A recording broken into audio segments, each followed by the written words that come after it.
11 জনের একটি বাংলাদেশি দল অবৈধভাবে রাজ্যে প্রবেশ করে। তারা ট্রেন যোগে কলকাতা, উড়িষ্যা, চেন্নাই, বেঙ্গালুরু প্রভৃতি স্থানে যাওয়ার জন্য শনিবার বিকেলে আগরতলা রেল স্টেশনে আসে। তাদের গতিবিধি দেখে জিআরপি থানার পুলিশের সন্দেহ হয়। পুলিশ তাদের আটক করে জিজ্ঞাসাবাদ চালায়। তারা কোনো বৈধ কাগজপত্র দেখাতে পারেনি এবং স্বীকার করে তারা বাংলাদেশের নাগরিক। রেল পুলিশ সাথে সাথে তাদের গ্রেপ্তার করে। ধৃতদের মধ্যে 5 জন মহিলা রয়েছে। রবিবার পুলিশ রিমান্ডের আবেদন জানিয়ে ধৃতদের আদালতে সোপর্দ করা হয়। এদিন আগরতলা রেল স্টেশনে জিআরপি থানার পুলিশ আধিকারিক তাপস দাস এই সংবাদ জানিয়েছেন। বাইট। এই ঘটনায় এদিকে রাজ্য এবং অপরদিকে দেশের নিরাপত্তা নিয়ে প্রশ্ন উঠতে শুরু করেছে। উল্লেখ্য, চলতি বছরের শুরু থেকে এই ঘটনা পর্যন্ত 105 জন বাংলাদেশি নাগরিক গ্রেপ্তার করেছে আগরতলা রেল স্টেশনের জিআরপি থানার পুলিশ। এক্ষেত্রে বাংলাদেশিদের সীমান্ত অতিক্রম করতে সাহায্য করার অভিযোগে এখন পর্যন্ত 16 জন দালালকেও গ্রেপ্তার করেছে পুলিশ।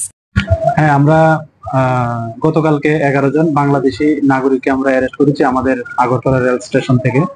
তো তারা প্রত্যেকেই অবৈধভাবে ভারতে প্রবেশ করে এবং তারা জিজ্ঞেস করলে বিভিন্ন জায়গায় যেতে, কেউ উড়িষ্যা, কেউ কলকাতা, কেউ বেঙ্গালুরু, কেউ চেন্নাই এরকম বলেছে যেতে চেয়েছিল।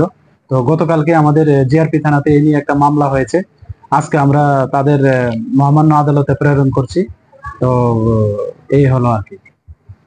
এই যে একদিন পর পর বাংলাদেশে ধরা পড়ছে বা বিভিন্ন জিনিস আসছে যাচ্ছে, তার পেছনে কি কোনো গেরো কাজ করছে? আপনার কি মনে হয়? এটা মনে হওয়ার কিছু নেই, এটা তো ফ্যাক্ট যে হ্যাঁ আসছে এবং নিশ্চয়ই কেউ না কেউ মানে যা বাংলাদেশের পক্ষে দালাল আছে এবং আমাদের ভারতবর্ষের পক্ষে দালাল আছে এবং তাদেরও একটা ডেস্টিনেশন নিশ্চয়ই থাকবে। তো এটা নিয়ে আমরা যারা সিক্রেট এজেন্সি গুলো আছে প্লাস আমাদের যে আরো কেন্দ্রীয় সংস্থাগুলি আছে তারাও এই বিষয়টা দেখছে এবং আমরাও তাদের সঙ্গে তাদের যে ইন্টারোগেশন বা আনুষঙ্গিক যে সবকিছু আছে আমরা এগুলা করেসপন্ডিং করছি এবং আমরা এগুলা দেখছি।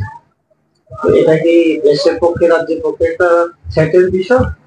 থ্রেট এটা তো একদম বলা যায় না, তবে আমাদের প্রত্যেক এজেন্সি এটার জন্য মানে খুব মানে শক্তভাবে জিনিসটা দেখছে, এটা আমি যতটুকু জানি এবং পরবর্তীতে এটার যে আরো লিগ্যাল অ্যাকশন আছে আমরা নেব অবশ্যই।